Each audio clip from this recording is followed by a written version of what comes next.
So I'm curious, how many of you, this is the first time you're attending an Access to Success event? Show of hands. Whoa, fantastic. Lots of new faces. I'm hoping I'll get to speak with all of you today, but if I don't, combine me afterwards and we make sure we'll have a chat. We'll talk a little bit about what we do at Access to Success and what ACTS is all about and all the things that are going on in this sector. But as we already talked with you, I want to begin by thanking or trying to thank, come on, work with me here. We're going to need some technical help here, some tech support maybe. I think I'm out of little bit already. I am out of little. Maybe an interesting challenge this morning to figure it out. But I want to begin by thanking our venue sponsor, Kite and the University Health Network. They've been an amazing partner of ours for the longest time, and I'm very grateful to them for letting us use this beautiful space. If I could ask somebody on my team to stay at the laptop and help me move this slide along when I request them, thank you for that. And so that brings us to what we do at AIX, like these. AIX and ATS. So ATS, before I tell you what these words on the screen mean, let me ask you a question. How many of you here have AIX? Show of hands. Okay, most of you not that. What people here, no worries. How many of you know about the secret button on the back of your life? I keeper for most of you. The Apple logo on the back of your iPhone is a button. If you go into accessibility settings, it's called back touch or back tap or something like that, and you can set it to do pretty much whatever you would like it to do. I have that setting in my Pixel as well, and I've got it set to take a screenshot because I love having to do that weird twisty three button tapping thingy. Or you can use it to turn on your camera or do a bunch of things. Why am I talking about iPhone right now? It's not exactly the start. I'm talking about the iPhone because in this room, all of you here are here for a reason, I'm assuming because you're invested in the sector. And if this room doesn't know about this feature in the iPhone of all things, what hope do new startups and new entrepreneurs have? What hope do they have of actually getting their innovations in front of the people who can use them, who can benefit from them? What hope do these startups have of actually sticking around long enough so that they can change the lives that they dream of changing? And that's why we do. Access to Success is a Toronto-based global innovation hub for accessibility startups. Next slide, please. We help accessibility startups scale. That's the one thing we do and one thing we try to do really, really well. I do this personally because I have multiple disabilities myself. I'm hard of hearing, so I actually need these light captions right now. And I have what's called Earl's palsy, which if you're a close observer, you might have picked up is a form of partial paralysis in my left arm. So I've always dreamt of the future where I could have smart contact lenses that could give me light captions.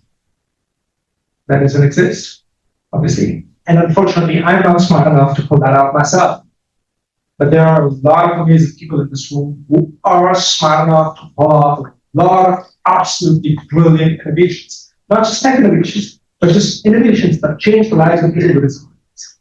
And we want to help those people scale their work so that it can reach the people with disabilities worldwide. How do we do that? If you click again, we accelerate these startups, we convene the national and global disability innovation ecosystems, and we elevate the stories of the startups we serve and the lives they change. Next slide, please. We run a global free virtual accelerator, which provides specialized masterclasses from people who are experts, who are the true leaders worldwide in the space of disability innovation. There are senior leaders, founders, executives of successful accessibility startups that are already scaled. We have this global network of experts from United speakers but we connect you with all these amazing people all over the world so that you can know, you can learn from them, you can know how to scale your own innovations. And finally, of course, we provide unrestricted grant funding. Keep going. The seventh accelerator cohort is currently accepting applications. If you're not already aware of it, getting your applications fast because they're closed. That's supposed to say June 20th. That's this week, so you don't actually have that. Keep going. We've got a co-working space. So earlier this year in April, we launched Canada's first and flagship co-working space and innovation hub for accessibility startups. That means that, as its name, thank you. As you'll see, even as we keep going down this, it's a space that's purpose-built for accessibility. So that means wide navigation pathways, sit-stand desks, fully equipped workstations, courtesy of our partnership with HP, and beautiful location right on the Toronto waterfront on Queen's Gate Jarvis. So make the best of summer while you're here, folks. We actually have inaugural pricing offer available until November, but let me tell you this. We did a little bit of research on how much co-working spaces in Toronto cost, and to my knowledge, our monthly membership costs less than some of the co-working spaces daily price. And with that, you've got that as including access to not just the community that you're trying to build for, but also the ATS team itself. And finally, we have initiatives. That's part of our convening and elevating strategy. That means that we have coalitions and consortiums that we build that we're going to talk about a little bit today in a second. We've got the Accessibility Investments Database, which is the world's only open access database of investors and investments and accessibility startups. It's on our website for free. You can access 1,200 investors in North America today on the website for free. And finally, of course, we have the Accessibility Innovation Exchange. But that's not all. Later at the end of today's event, I'm going to be making a special announcement, so stay tuned for that. And that brings us to what has all this work led us doing? I'm talking a lot, but have we actually achieved it? Well, I don't know if we have achieved much, but the startups we serve have sure achieved a lot.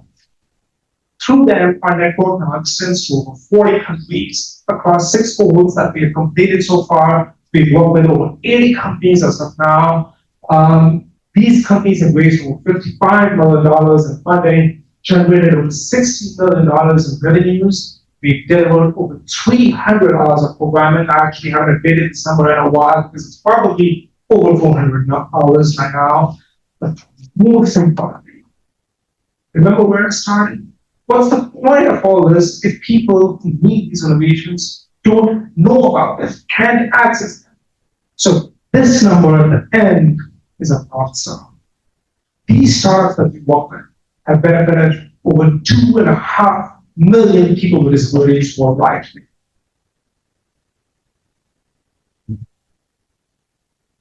Thank you. Keep going. We don't do this on our own. As I'm sure many of you have heard me say before, we are lucky to work with absolutely amazing network of global partners and collaborators from all around the globe, including huge names like the Toyota Mobility Foundation, HP, eBay, and of course, Canadian stalwarts like CIBC. And that actually leads me perfectly into the next slide where I'm going to talk about the whole reason why we are here today, go on, which is the Canadian Disability Tech Consortium. Unfortunately, in my opinion, even today we are the only organization in the country that supports disability innovation across all disability categories. I don't think that's great. And because I think there is a tremendous amount of cross-pollination opportunities across different disability categories, across the silos of disability. And that's why we work with all of the amazing organizations that you're going to hear from today. These organizations are doing absolutely fantastic work in different areas of disability, ranging from vision loss to neurotech, to brain injuries, to spinal cord injuries, to even age tech, aging, and rehab. And so today, my hope and my ask for you is this. You may be designing for mobility. You may be designing for new tech. You may be designing for rehab, but don't stop there. You might be using captions like me because I'm hard of hearing, or you might be using captions because you get bored or stuck. Those use cases do exist across disability categories. So when you hear from organizations today, pay attention, see where are the opportunities, where are the resources, and apply it to their programs. I hope you get the funding from them. That's the idea of the consortium. Cross-pollination of information across all disability categories in Canada and beyond. And so we have amazing organizations including HWAL, UHN Kite Research Institute, of course, the Kids Brain Health Network, the Imperial Brain Institute, Praxis Spinal Cord Institute, the Canadian National Institute for the Blind, the Mars Discovery District, and the Center for Aging and Brain Health Innovation. These are the folks, these are the leaders, these are the representatives who are going to be presented to you today, because for those of you who are founders and entrepreneurs, I'm sure you've been in their shoes for far too long, or you are the ones who are standing here at the front, sweating and trying to make sure that your pitch ends in 5 minutes. Well, we're going to make these folks sweat today. I don't know, maybe we'll see. But they will actually be limited to 5 minutes each. We will have a combined Q&A period at the end of the program. We'll do 4 pitches to begin with, then we will have a short break, talk to people, have some more coffee, water, some food, then we continue with 4 more pitches, then we'll have a Q&A period, and then finally we're going to close with a special announcement that I just handed out not too long ago. And with that, shall we welcome or make Canada a world leader in disability innovation, because that's our hope. That's why we do what we do. We hope to make Canada a world leader in disability innovation, and because we believe that it's time we enable everyone. That's me. Okay. So, without further ado, let's go to our first speaker for the day, Jet from Kids Brain Health Network. Please give a big round of applause, Jet.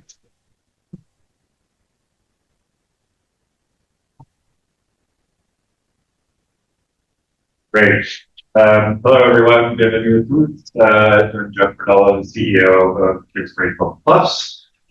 Some of you may be familiar with the Kids Brain Health Network. It's the oldest of 3 entities now that form an enterprise, fully integrated enterprise dedicated to improving the lives of neurodiverse kids and their families.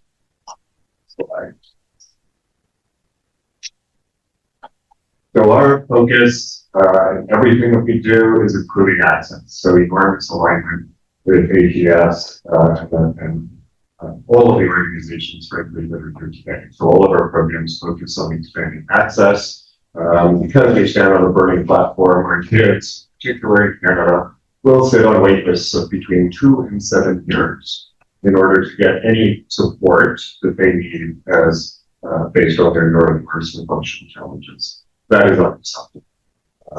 When we look at countries like Japan, where it's 3 months, we look at countries like Israel, where it's 6 months, 2 to 7 years is a real problem. So we're here trying to solve that problem. Our focus is kids, youth, and young adults who have any form of neurodiversity. And the things that we have supported is the development and implementation and now commercialization of support programming and services that are science and evidence based and proven to help our kids. So combined, we're aiming to be a game changer for families and a game changer for kids. And our model actually now, we can say, is not only a first in Canada in our space, but based on the integration of the 3 entities first on a global basis. Next slide. So here's the structure of the enterprise. You'll see the network, which is essentially the funder of research and the development of innovations and innovations through to proof of concept. We're at early stage and thank Varun for his advice and mentorship as we started to build this. So we're kind of a startup. in some of these other entities. But from the network, projects move into the venture studio, which is built for purpose, fit for purpose, incubator accelerator that will also provide all the supports that get you from the end of the research phase through to being what I would describe as investment market ready, whether that's as a sustainable social enterprise or a commercial. As you exit the venture studio now, investment market ready, then part of the work while you're there is also all the assessments, the due diligence, that help you build a business model and make the big choice. Are we going to be a sustainable social enterprise or self-sustaining not-for-profit, or is there global commercial potential to the innovation that I'm creating? On that basis, you then stream into the venture capital fund, the KBH Innovation Fund, or into the venture philanthropy investment stream through the KBH Foundation. So that's kind of the structure. Thing. Within the structure, there are a number of different programs and streams. So this part I would suggest that you listen carefully to.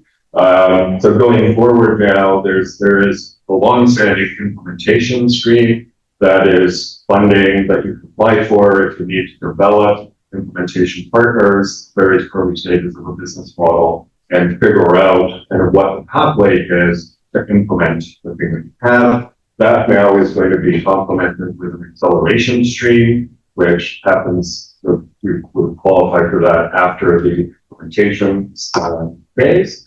The acceleration stream is that pre-seed kind of funding that will get you to the pre-seed stage. From there, Strategic Opportunities Fund, the venture studio I talked about, and then the two specific investment streams. So there's an entire pathway now from the end of the research phase all the way through the markets. Bottom line, we are impact focused as an incubator, accelerator, and organization, but we're looking for building innovations that have a financial floor. What I mean by that is the means of the business model, the marketing strategy that will make you sustainable, whichever of the streams that you wind up in. Our investment focus tends to be pre-seed, late stage, innovation R&D. But once you get into the investment stream, then we're looking at pre-seed or potential global market reach. So that's us. Thanks very much.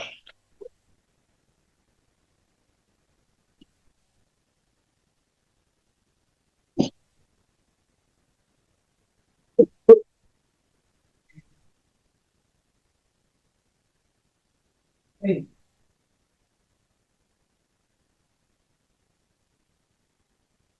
All right, next up, let me just come here because we've got important stuff. Next up, we have H1.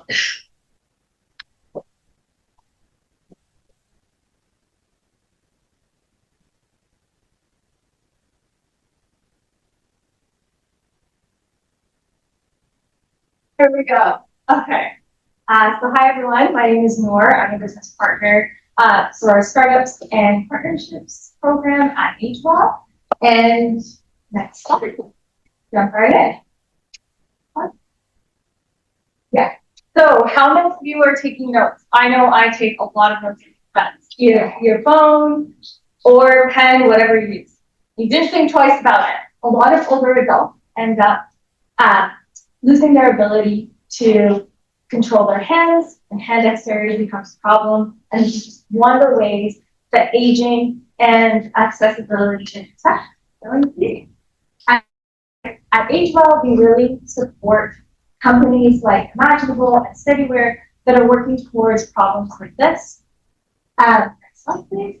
We are Canada's Aging Technology Network, and we connect over 450 partners across Canada, from researchers to industry to older adults themselves and other caregivers in the space.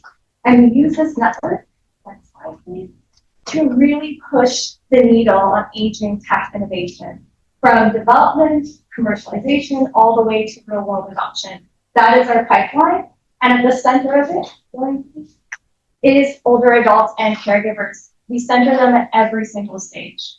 So let's perfect.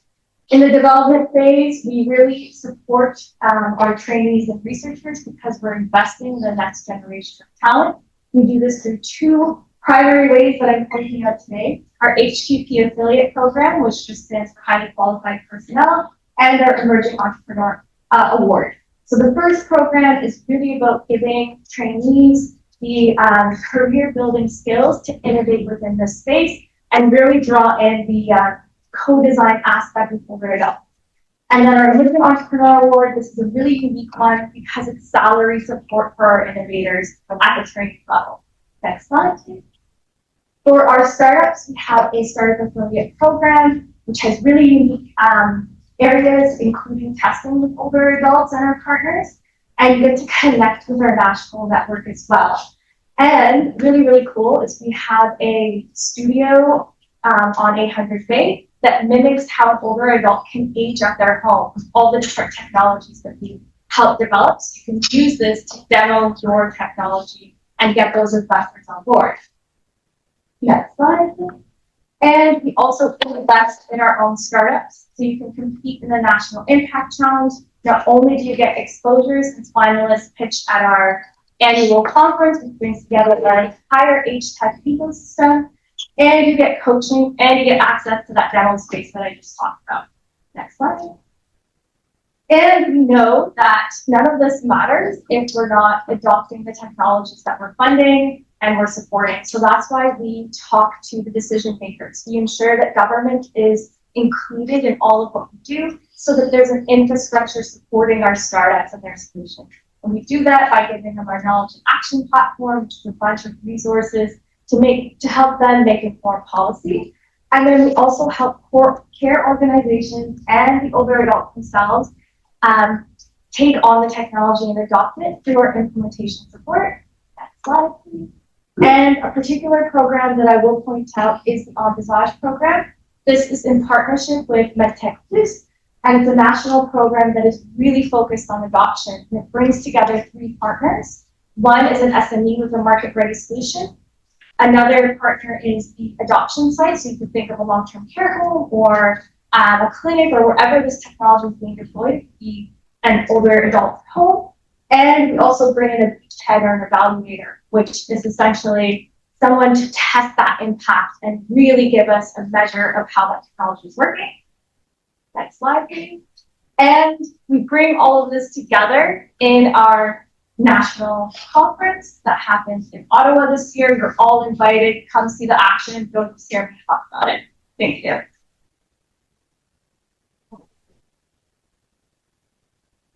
Thank you.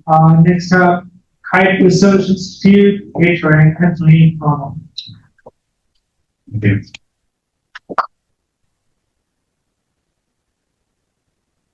Morning. We create solutions. We deliver that.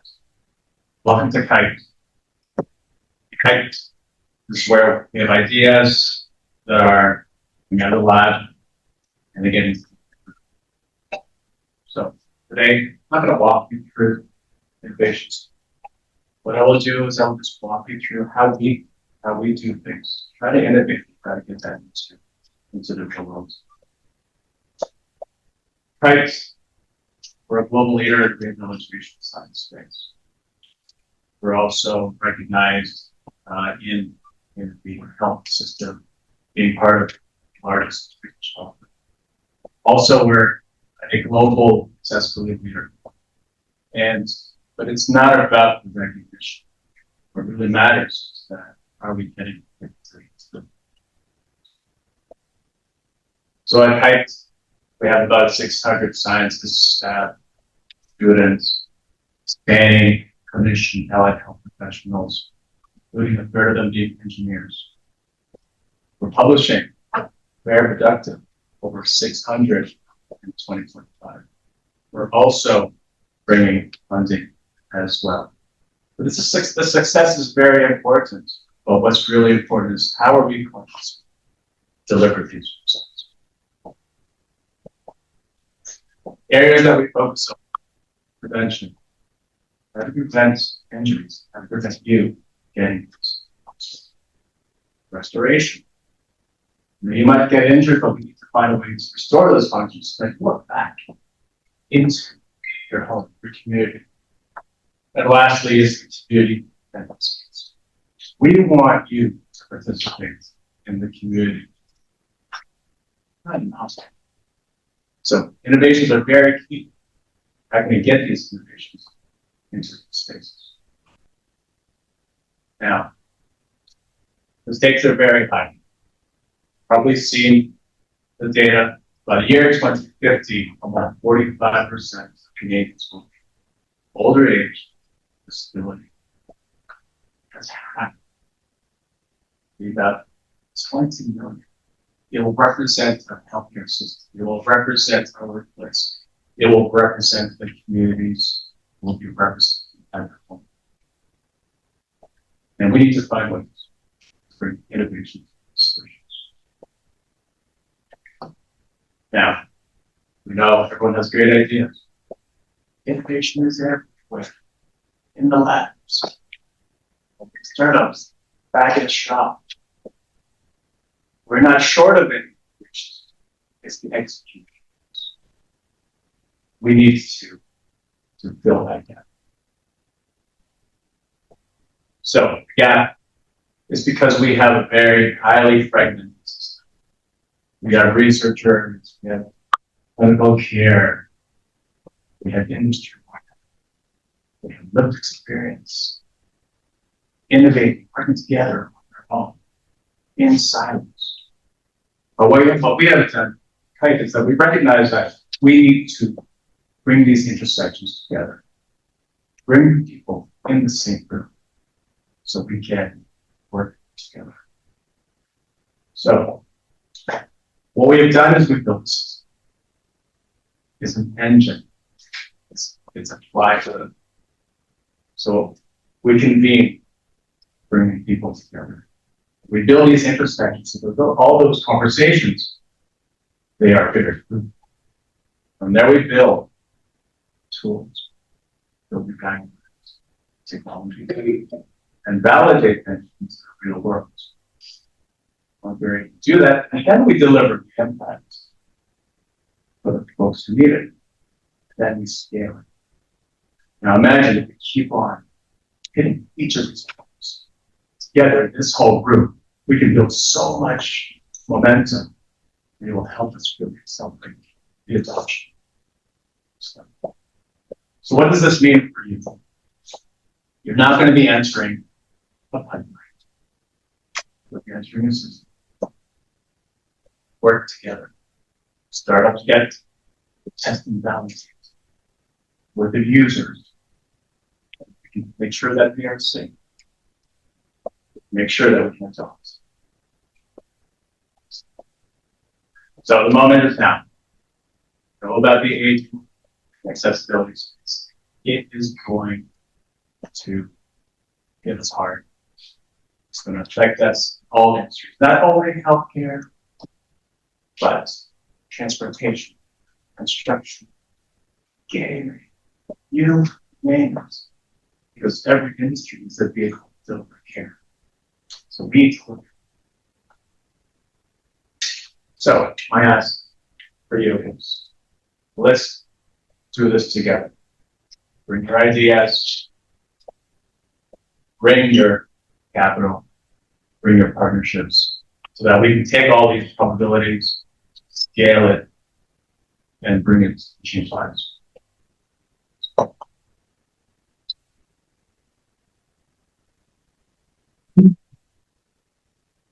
Thank you. As we go to our next speaker, if I can ask the group seat at the back, come take seats up front. We have more people arriving. I just want to give you a quick reminder of what I said in the beginning. Don't think of this as, am I going to rehab problems? Am I going to medical problem? That's not what the groups here are about. They are about helping these organizations scale. So think about what can be done, what's stopping you from truly taking what you're building into the hands of way more people with disabilities tomorrow. That's what I want to encourage you all to consider as you listen to the remaining questions. The first of which is Ontario Wayne Institute with Lucas.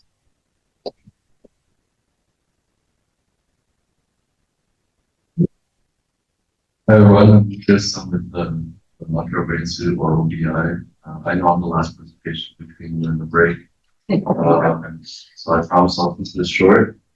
So in conclusion, my name is Lucas. I'm from OBI. Thank you everyone. But anyway, go to the next slide, please. So I just want to really quickly go over some work that we do and some of the opportunities that, some of the great things that GTS does and growing in this team and UHN, and all the other groups here. We're just one piece of the larger puzzle, really here to sort of support the innovative ecosystem, but also support the research across different brain disease areas. Thanks.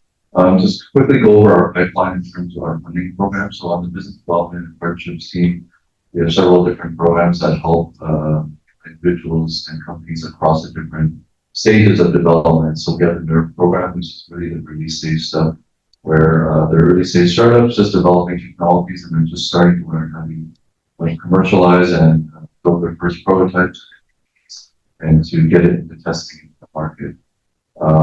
The next program is called NERD, and as you can see, there's a trend. We're really bad at coming up with programs. NERD stands for Neurotech Early Research Development Program, so that's our more mature and investment funding program where we invest in companies that are a little more further down the pipeline and are ready to raise first financial capital raise round, either pre-seed or seed round. We also provide internships for early stage startups that want to procure support from other recent graduates that need training and real world experience in the startup space. And then we also have the Cortex program, which is a program that was just developed pretty recently to help early stage innovative companies test their technologies with community groups and to validate them to help them obtain real world evidence and to better improve their product.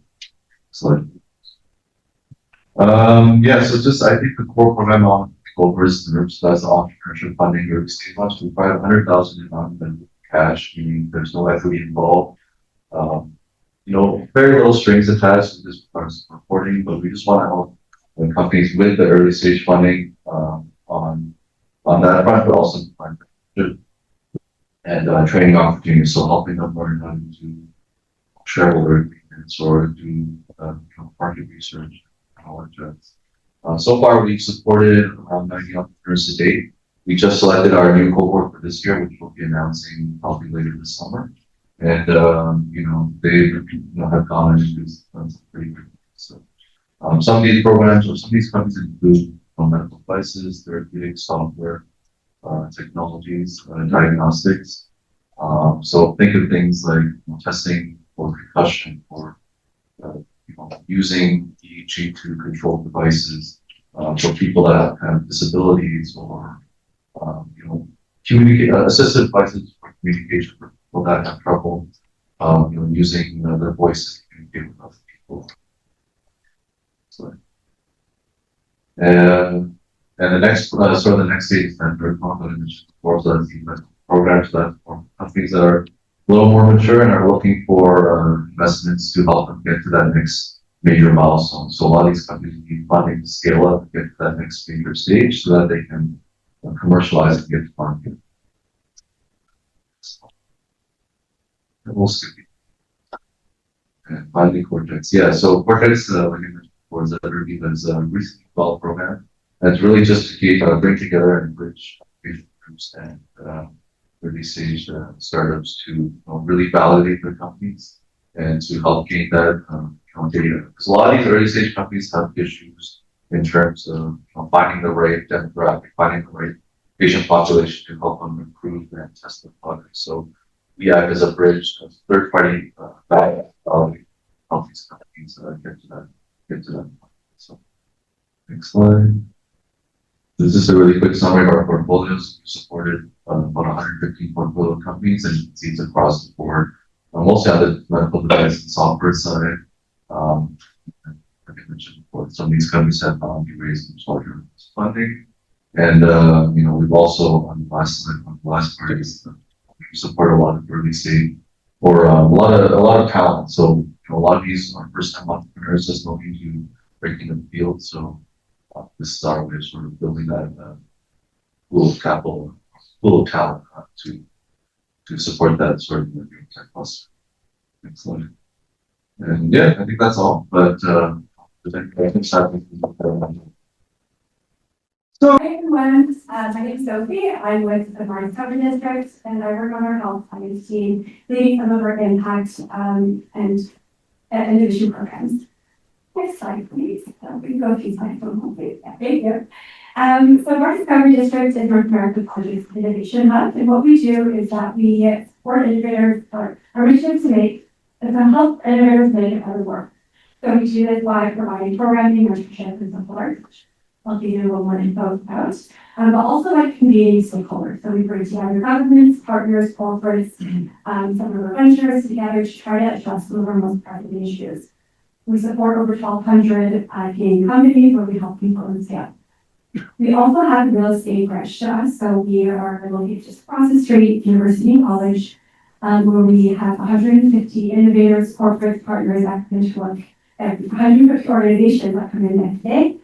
We host events, and we also have a second location at the Mars Waterfront, just across from the Access to Success Hub, the Waterfront Innovation Center, where we host some of our ventures as well. Our third site is Impact Accelerator Fund.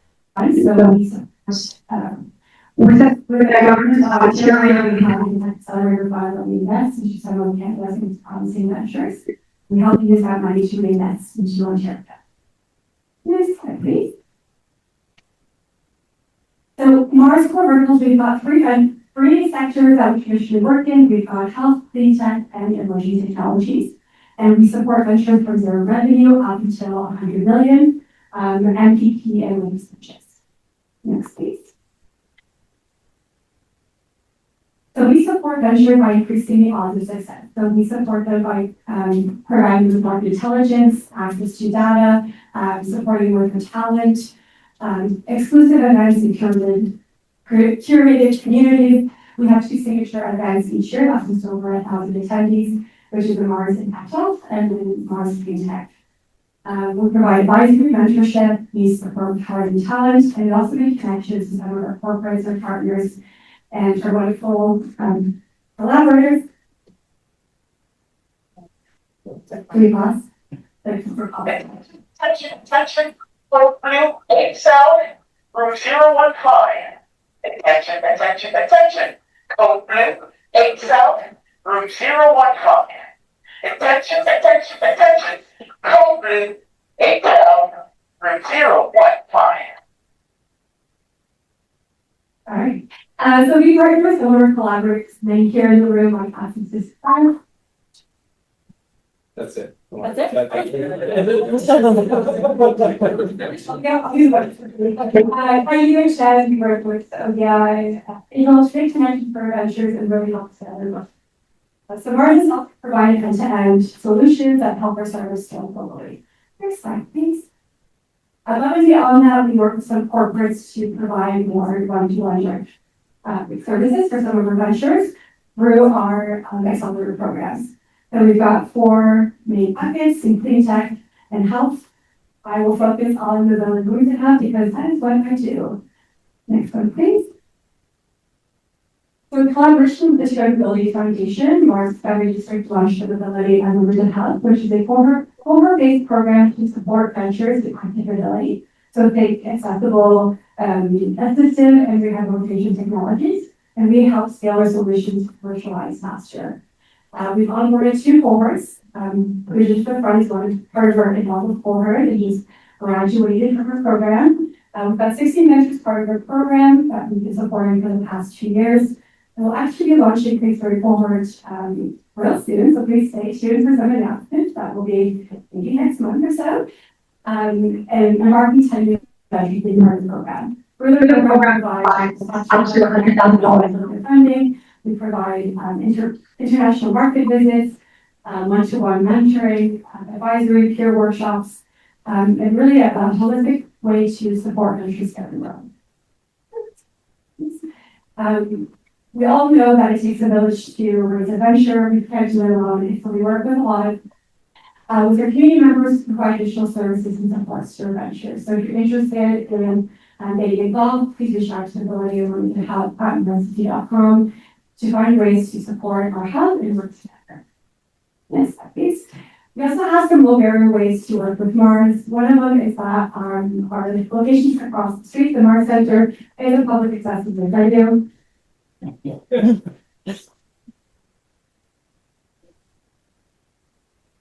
Attention, attention, attention. Code blue, all clear. Attention, attention, attention. Code blue, all clear. Attention, attention, attention. Code blue, all clear. If I get a few more seconds.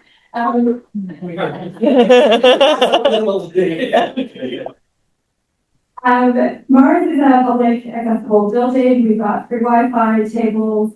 Please come and work from the center. You're able to really experience the innovation center, experience all the people that work there, the dynamic ways that we work.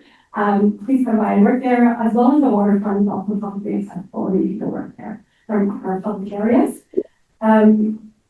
The second is that we have a newsletter. Most organizations do. You can sign up to our newsletter to learn about what they're doing, or get insights on the market, on what ventures are doing, what's happening in the ecosystem, what events are upcoming. And then we also have our app, which is a directory of all the ventures that we support, and you can sign up for free to take a look at the ventures that are within our portfolio. You can filter by sector, by stage, and find ways to connect.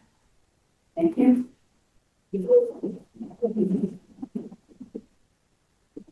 Thank you, Sophie. Next up is the Center for Regional Green Conservation with AIX.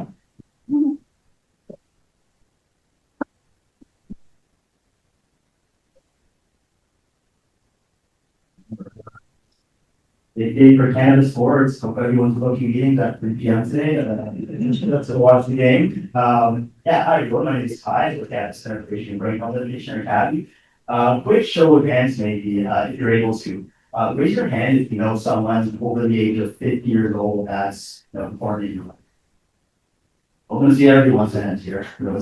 Yeah, me too. I wanted to just take the Asian Brain Health because my grandmother was just been living with Alzheimer's for nearly 15 years now, right? So these are big challenges that we're facing with the Asian population, and that's kind of what we're trying to do here at Academy is try to support innovators to develop new solutions, new innovations to address these core populations, right? Next slide, please. And so our mission at Academy is to drive the development and adoption of transformative aging and brain health solutions.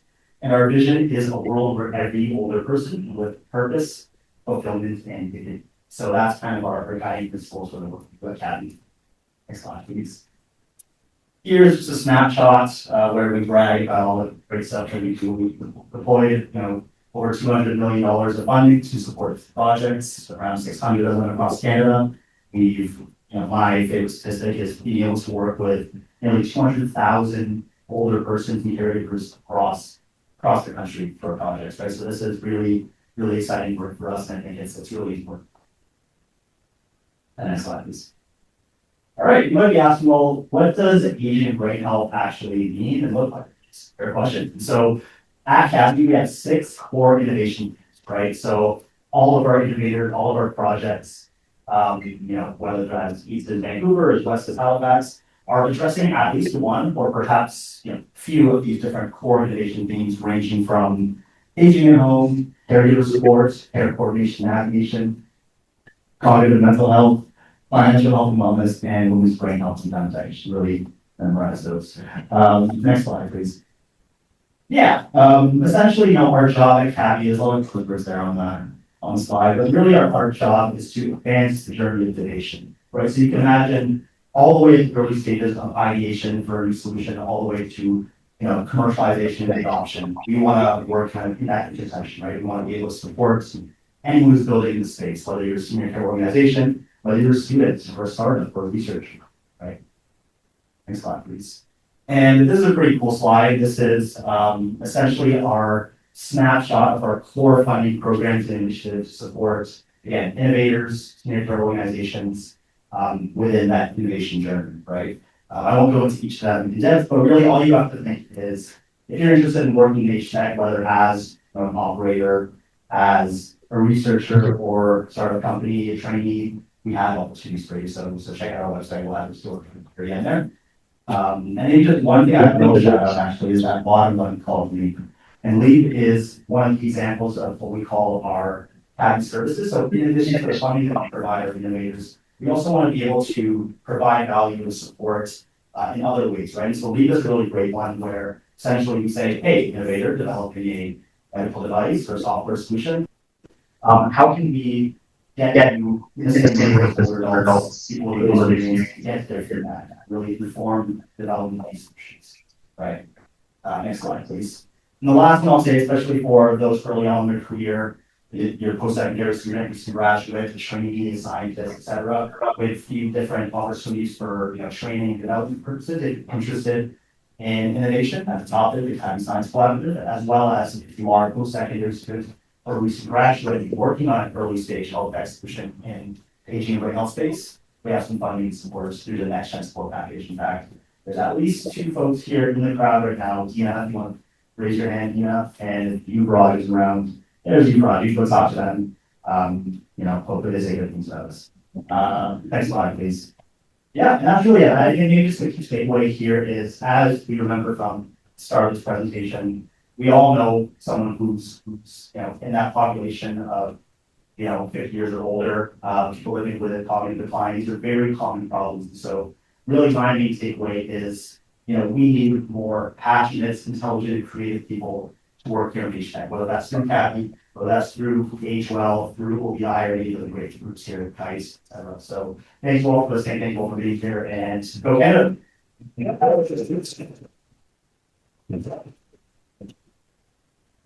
Thank you, Kai. Next up is Nishanti with Francis Confluence.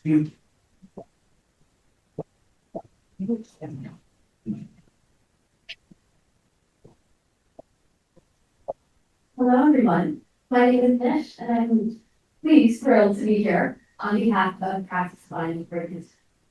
Now, at the Institute, we help innovators accelerate their solutions that are designed for the spinal cord injury population. Now, the Institute is based in Vancouver. It's a Canadian charity that is a leader in global collaboration through networks of clinicians, researchers, industry experts, but most importantly, people with lived experience. So our vision is to translate best-in-class knowledge into action for spinal cord injury.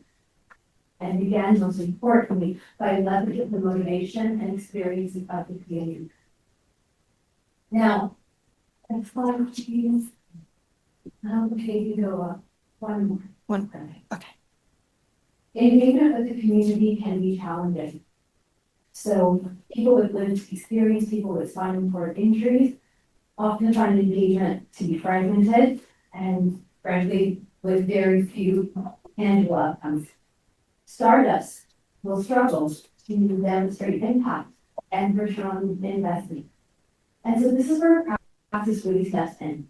We become a convener to build bridges through authentic partnerships rather than just transactional support, which is what the SCI community has often felt possible. Next slide, please. All right, so spinal cord injury is more than just paralysis. It affects nearly every physiological system in the body. The majority of people with chronic SCI experience a host of secondary complications, on average about 15 at any given time. And so this broad impact that drives the work that we do to improve not only mobility, but also overall health, quality of life, and independence for people with SCI. All right, one of these devastating complications are fracture injuries. Now, these are more than just numbers. They represent a critical failure in current care approaches for SCIs. 66% of people with chronic SCI experience these wounds, and they are painful for those with sensation and at times deadly, accounting for 10% fatality. urinary tract infections. So UTIs are stubborn and also a really devastating complication. 1 in 5 people with SCI battle these infections annually. And this sadly accounts for about 10 to 15% of related deaths. And the last complication I'm going to touch on, neuropathic pain. 96% experience neuropathic pain. And if you can imagine, for anyone who doesn't experience neuropathic pain, this can be mobilizing. It impacts quality of life, well-being, and independence. All right. So why innovation is important, and if the folks in the room don't already know, most of the mainstream solutions right now are outdated. So everything from pharmaceuticals to management therapies, they numb symptoms. And so if you think about turning over a patient, practices like that are centuries old. Even something like intermittent catheters are risky and hard to manage, especially as an individual with SCI. And, oh, next slide. Okay, so what can Praxis do? And so what Praxis does is we pair founders with end users, clinicians, researchers, and commercialization experts.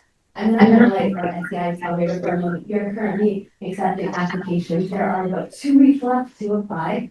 But this is a virtual 6-month program that offers non-dilutive funding, network development, and again, one-on-one mentorship. So this is mentorship with people with lived experience, researchers, clinicians, and commercialization experts who have experience in the SCI market, all helping startups to de-risk, validate, and advance their solutions.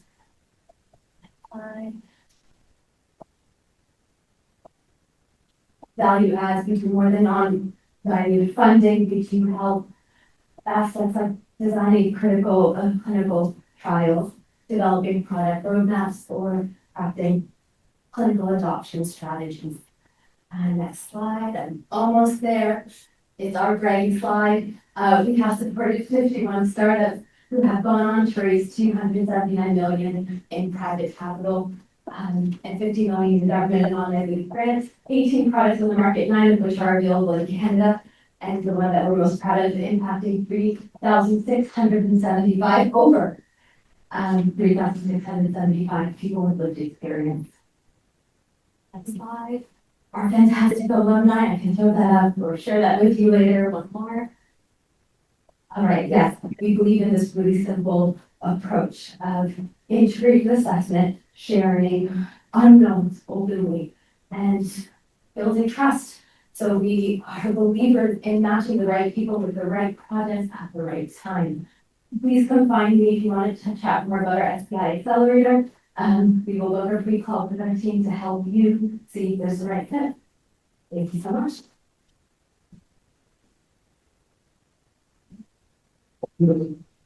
Last and but not the least, Wayne Henschel from the Canadian National Institute of Blanks.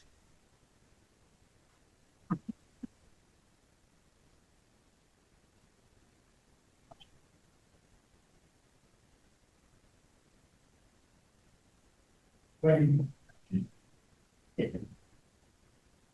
Hello, everyone. My name is Wayne Mitchell. I'm the Director of Partnerships and Innovation. I think I didn't get the memo about how many slides.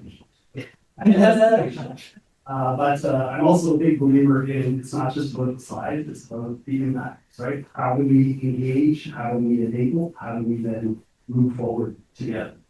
So my slides, my presentation is going to be centered around that. So for those of you in the room, I'm just going to ask, because I actually did this from your left, my right of the screen where the audio feedback is coming. I'd ask all of you to close your eyes or actually just kind of almost close them entirely. Did anyone describe the room for me? Because that's what it's like to be living with sight loss. When we talk about sight loss is encompassing of the spectrum. It's not an absolute. So in some cases, people may be able to pick up silhouettes. That's an example of what I see. I'm looking at into the room, I can see sort of silhouettes. But by using innovations and technology, technologies, there's the Meta AI glasses, the Ray-Ban glasses.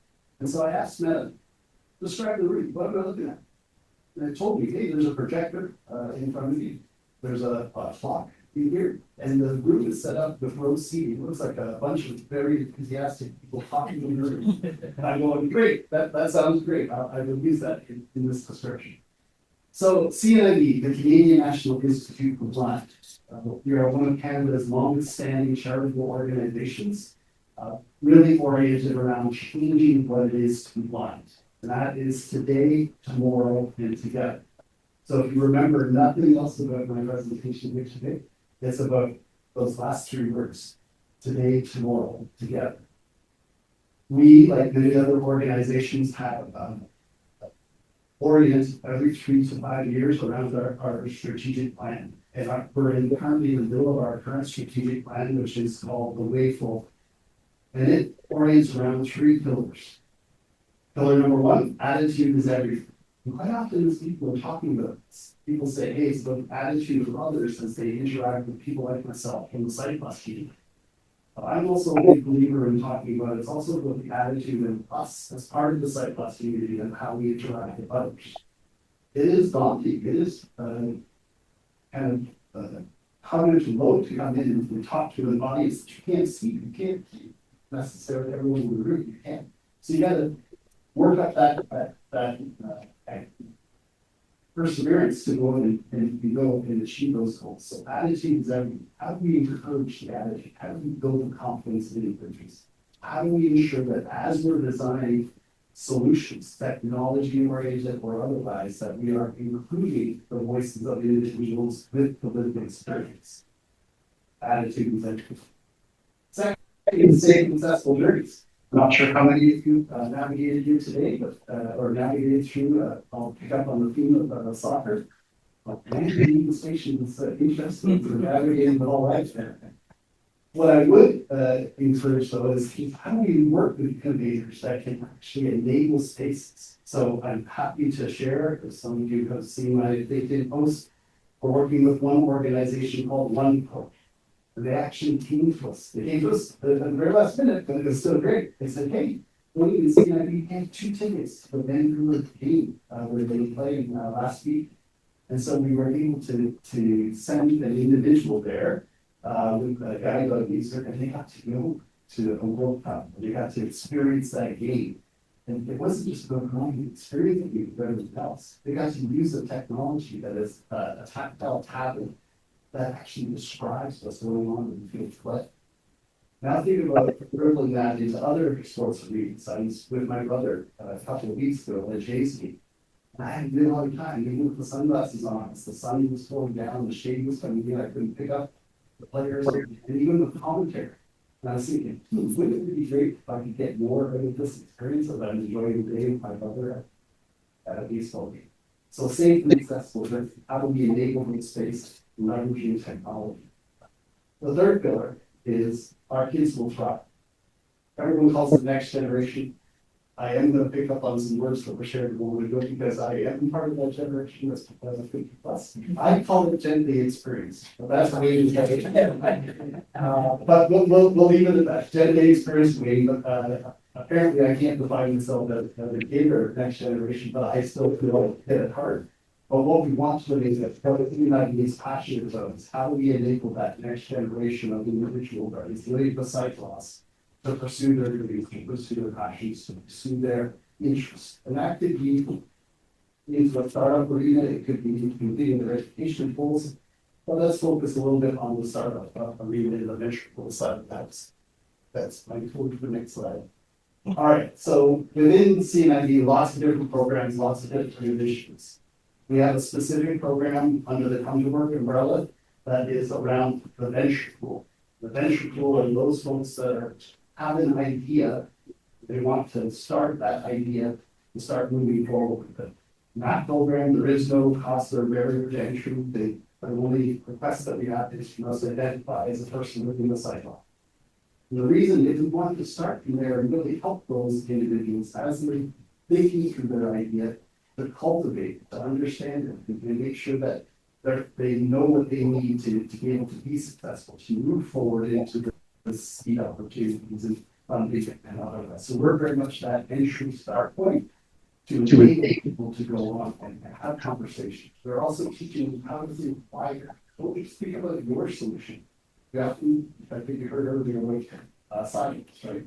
You want to go across. How can things interact? And so an example that I will share, and it actually came out of the launch event and Bruce Barr's team, is one of the individuals, Carados, is part of the team there. And they developed a solution to do gated huts. They were working on gate walking. And so we were talking, how we had the conversation is part of the pitch. They were talking about being part of a volleyball team. My daughter plays volleyball. And I said, okay, I got to talk to this person. So I found Pascal, and we went up and we had a chat. And we talked about volleyball and how he pivoted to now into this AI solution. And then we got talking about gait analysis. Wouldn't it be interesting if we can apply that gait analysis to matching guide dogs, service animals, to their future handling? So that, and then even took a step further, really be interesting if we could use that same data analysis to aid in the health and well-being of that guide dog. That's where we think wider. How do we fly out, how do we get it? So, as we look at all the other things that many of my colleagues that have shared over, we have similar activities. We're not a huge funder from a funding standpoint, but we do connect in with a lot of other organizations and often do joint submissions to help do letters of support as well as collaboration, mentoring, and activities. But we really are helping to cultivate those individuals as they're going forward, to bring their solutions to life. Again, centered around together, making sure that we have the experiences of the user as part of that activity. So what I would encourage you to all is always come have the chat. Really, everyone knows they don't hide behind emails and extension numbers. So we're welcome to chat to you at any point. Thanks very much.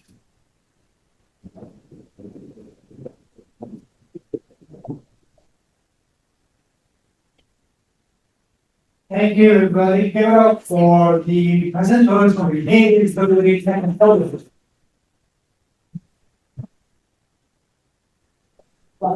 Now we have 5 minutes for Q&A, and we've got volunteers ready with a mic. So if you have questions for any of the presenters from the consortium so far, this is a chance. And of course, we have a bit of networking time hopefully as well. But if you want to ask some questions, now go for it.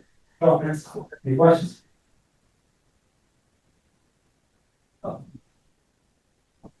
Thank you. I have a question for Nish. Yes. In your presentation, what I didn't really get is the type of service and products you are actually funding in the program. Yeah, so we are supporting. I cannot hear you, sorry. Give me 1 second. All right, so that passes. We support startups. So we have a couple of different programs like our incubator, accelerator. We also have SCI Adopt. These programs help startups that are building solutions and help people with spinal cord injury. It helps them accelerate their solutions and bringing them to market. So what we do is we work with startups, these ideas, these innovators, and we partner them with experts that are in our network. So we have amazing clinicians, researchers, and then we also have an incredible group of people with lived experience who have experience in the business side of things, or they might have experience with spinal stimulators. And so we partner these folks together. We provide mentorship, non-negative support, and we really push that network development piece through our program. Question.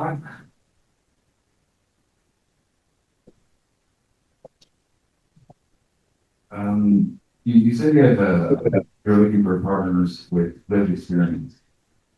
And I'd like to know more about who those partners are. Like, do you have to have a PhD, or can you just, for example, be someone who wasn't in an accident, had an injury, and then felt a way to heal themselves that they think that other people will do.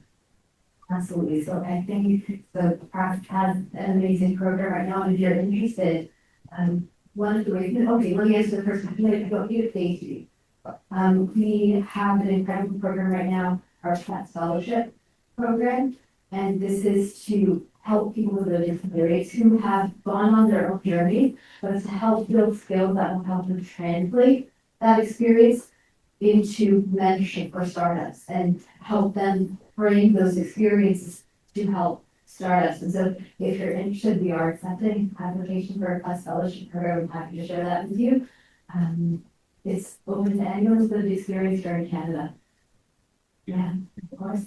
Let's connect, let's chat. I want to share our review. I'm interested too. Questions?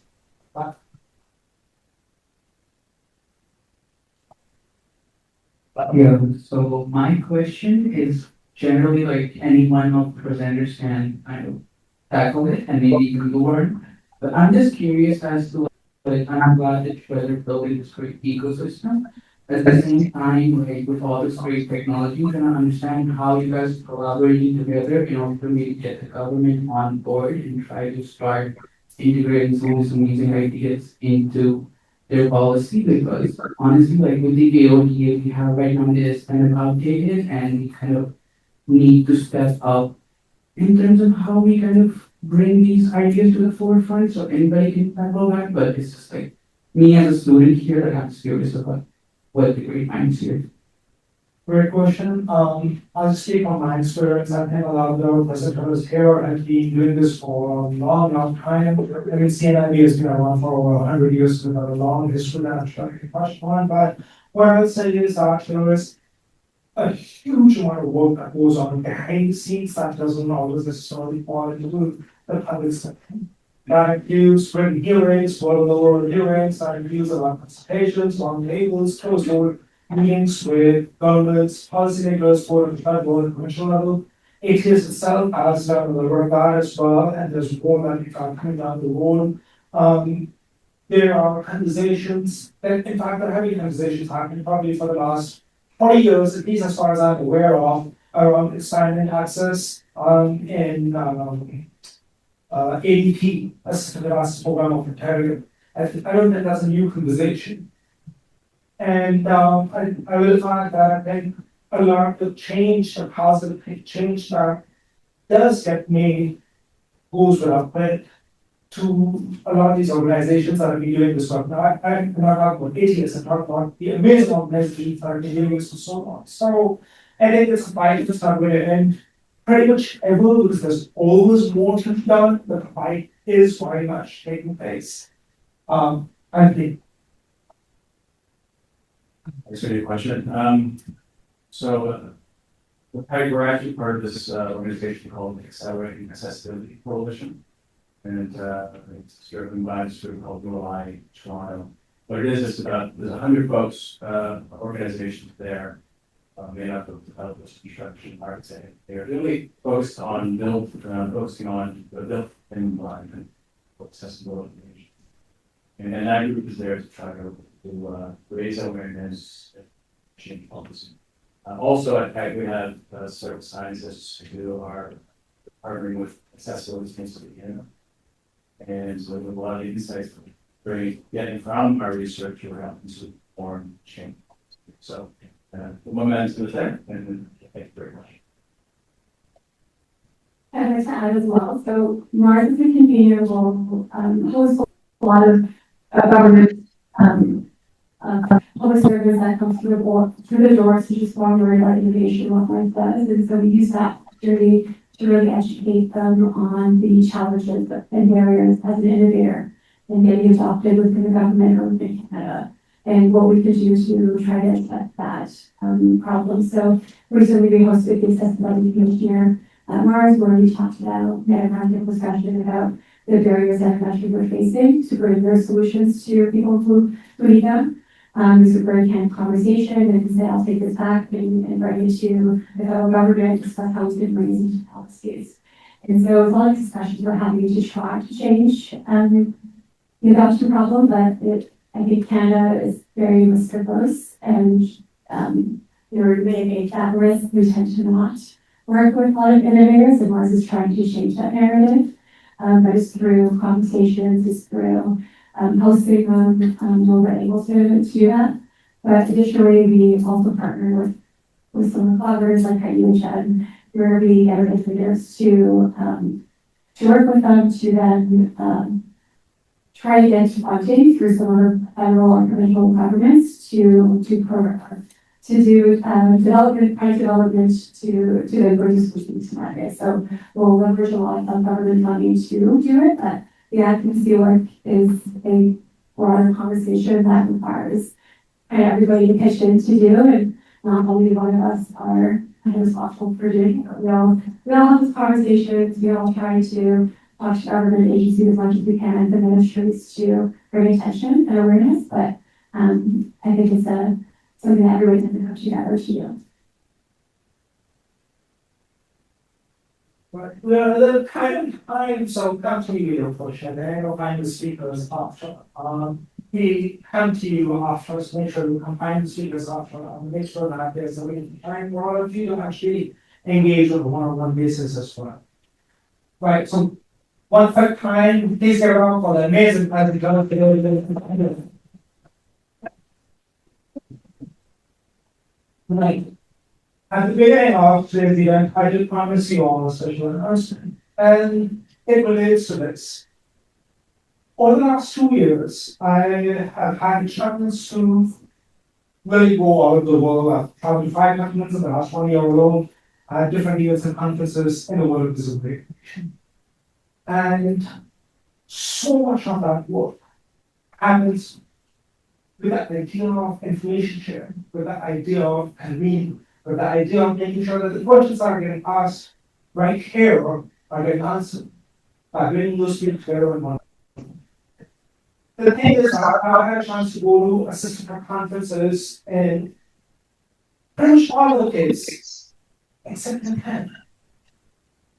Why not here? We don't really have that. There's no conference that I can find in the country, and if you know of any, please come tell me along. And I can't find any conference that brings together the world of assistive tech, innovation, established assistive tech players, corporate leaders, policymakers, funders, and of course, the disability. Why not? Somebody should do it. I'd like to announce that this November, November 18th, we are organizing the inaugural Canadian Disability Practice.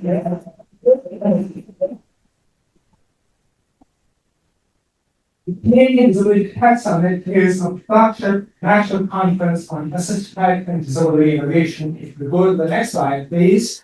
This summit taking place on November 18th, keep going, is going to have main stage programming featuring the best of the best speakers, the best of the best experts from not just Canada, but all over the world, all together in one forum to share their expertise. It's going to feature a large exhibit floor with dedicated time blocks for the attendees to go explore the latest and the greatest in assistive tech and disability innovations in Canada and again beyond. And of course, last but not the least, if you keep going, there are tremendous networking opportunities available with the entire industry in one go. Because this one page of Gaza will feature up to 400, as you will see, I think on the next slide, entrepreneurs, assistive tech leaders, policymakers, healthcare practitioners, OTs, PTs, occupational therapists, physiotherapists, speech language pathologists, funders and policymakers, and again, of course, net providers, providers, the disability community. The idea is that over this one day, you will have a chance to see the incredible breadth and depth of innovation that is taking place in the country, which as is becoming more and more clear today from the conversations and the questions that we are seeing here at this event, there's just not enough information out there about the opportunity that exists in Canada. Let me tell you something. We are unique in that as a nonprofit, we have no government funding. We are funded entirely private partnerships, and the world has taken notice. We have partnerships with organizations all the way from Brazil to Austria to Australia. These are real funded partnerships with private organizations. And you know what? They're all involved. All those partners, all those people came to us because word is getting around, word is getting around that there's something special happening in Canada. And the rest of the world, around the world, is retrenching from this world of disability inclusion, diversity and inclusion, assistive technology. Canada is doubling down. That's what we're doing. We're showcasing Canada is doubling down, that we are best of the best, and we're going to share that not just with our own community, but the rest of the world as well. If you go to the next slide, we've chosen this beautiful venue here. Many of you might be familiar with the automotive wedding exhibition place in Toronto. So this is, we spend a lot of time trying to show accessibility of this venue. So this is a barrier-free access venue with live options on the sign language, on-site person support workers, and more accessibility accommodations and considerations that are going to be available for the attendees. You are the first to know about this. We've been having conversations in the industry, but generally you are the first to know about this. So registrations for the summit are now open. If you go to the next slide, I'll come back to this one. Go to the next one. Registrations are now open. We have early bird tickets that are available right now. And again, I'll tell you one more thing. The number of early bird tickets that we have available are less than the number of people in this room. So if we try to decide to take it, and we will be giving this to the broader public this afternoon. I want to encourage you all to ask us questions, because if you go to the previous slide, in this case, we can do this on our own. Naturally, if our idea is to bring the whole industry together, we need the industry to participate. So reach out to us if you are interested in exhibiting at the summit as a startup, as a leader, as an established company, as a corporate representative. Reach out to us if you are interested in sponsoring the summit. Reach out to us. There's a QR code on here on the screen. You can email us at contact@accesstosuccess.ca. You can email me personally at Barun, that's BARUN, @accesstosuccess.ca. The QR code on the screen right now will take you to a form that allows you to get in touch with us. So if you want to do anything with ATS, if you will hear at the beginning of the event, I talked about our acceleration program, I talked about our co-working space, and of course now the summit. So if you're interested in any one of these initiatives, use this form to reach out to us.